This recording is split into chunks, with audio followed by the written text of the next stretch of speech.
पितरों का श्राद्ध करने में किन नियमों का ध्यान रखना चाहिए ताकि आपके द्वारा किया गया श्राद्ध कर्म खाली न जाए और पितर भी आपसे प्रसन्न हो। इस बारे में आज हम आपको विस्तार से बताने जा रहे हैं। ऐसी मान्यता है कि पितृपक्ष में पितृगण देवलोक से पृथ्वी लोक पर आते हैं और अपनी संतानों को सुखी और संपन्न रहने का आशीर्वाद देकर पितर अमावस्या के दिन वापस देवलोक चले जाते हैं। पूर्णिमा से अमावस्या की अवधि को पितृपक्ष कहते हैं। इन 15 दिनों में लोग अपने पूर्वजों को याद करते हैं और तिथि के हिसाब से उनका श्राद्ध कर्म करते हैं।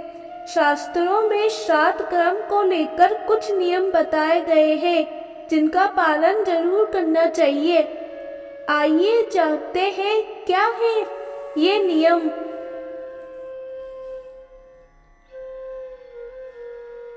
श्राद्ध क्रम में गाय का घी, दूध या दही काम में लेना चाहिए।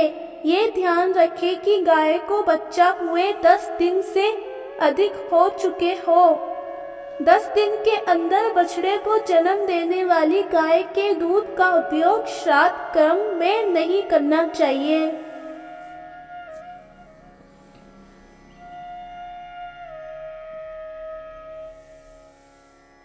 शास्त्रों में बताया गया है कि पितृपक्ष में अपनी क्षमता के अनुसार चांदी के बर्तनों का प्रयोग जरूर करना चाहिए। अगर आपके पास सभी बर्तन न हो तो कम से कम चांदी के गिलास में पानी जरूर देना चाहिए। ऐसी मान्यता है कि पितृपक्ष में चांदी के बर्तन में पानी देने से पितरों को अक्षय तृप्ति प्राप्त होती है। ऐसी मान्यता है कि श्राद्ध कर्म के वक्त ब्राह्मण को भोजन करवाते समय परोसने के बर्तन दोनों हाथ से पकड़ कर लाने चाहिए। एक हाथ से लाए गए पात्र से परोसा हुआ भोजन राक्षसों को जाता है।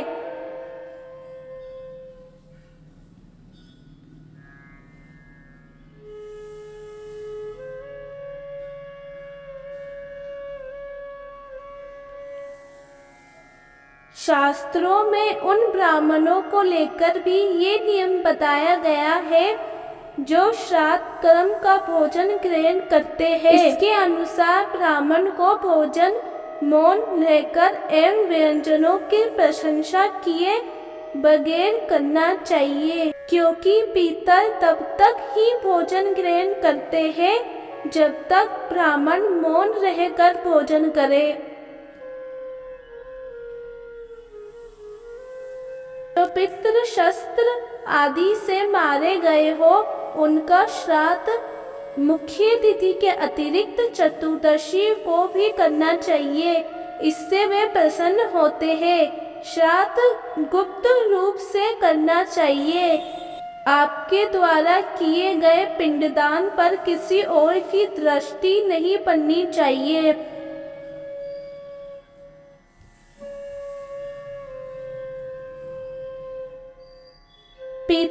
पितृपक्ष में अपने पूर्वजों का श्राद्ध सदैव अपने ही घर में या फिर अपनी ही भूमि में करना चाहिए। दूसरे की भूमि पर श्राद्ध नहीं करना चाहिए। वन, पर्वत, तीर्थ स्थान एवं मंदिर दूसरे की भूमि नहीं माने जाते, क्योंकि इन पर किसी का स्वामित्व नहीं माना गया है। अतः इन स्थानों पर श्राद्ध किया जा सकता है।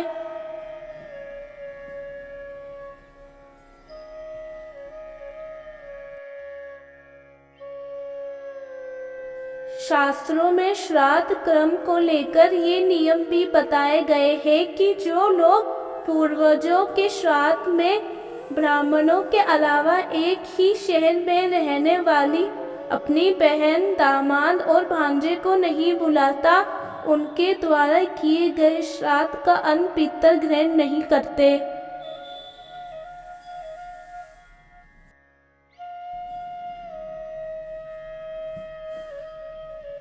शुक्ल पक्ष में रात्रि में और ऐसे दिन जब दो तिथियों का योग एक ही में हो रहा हो तथा अपने जन्मदिन पर कभी श्राद्ध नहीं करना चाहिए। धर्म ग्रंथों के अनुसार सायकाल का समय राक्षसों के लिए होता है। ये समय सभी कार्यों के लिए निर्धारित है, अतः शाम के समय भी श्राद्ध कर्म नहीं करना चाहिए। पितृपक्ष में श्राद्ध में ये चीजें होना जरूरी माना गया है। गंगा जल, दूध, शहद, कुश और तिल। केले के पत्ते पर श्राद्ध का भोजन न परोसे। सोना, चांदी, कांसे, तांबे के पात्र उत्तम है।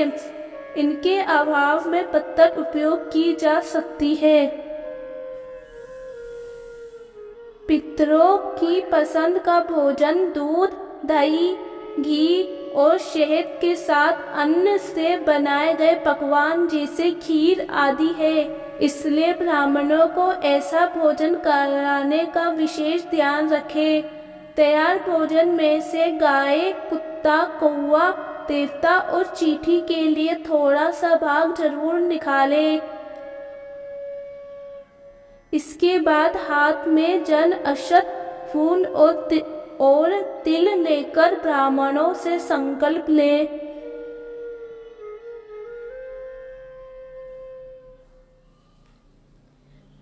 पितृपक्ष में कुत्ते और कौवे के निमित्त निकाला भोजन कुत्ते और कौवे को ही कराए, किंतु देवता और चींटी का भोजन गाय को खिला सकते हैं। इसके बाद ही ब्राह्मणों को भोजन कराए।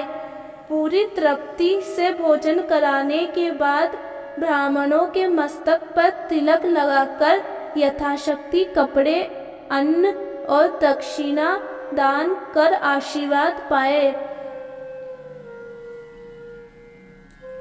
ब्राह्मणों को भोजन के बाद घर के द्वार तक पूरे सम्मान के साथ विदा कर आए।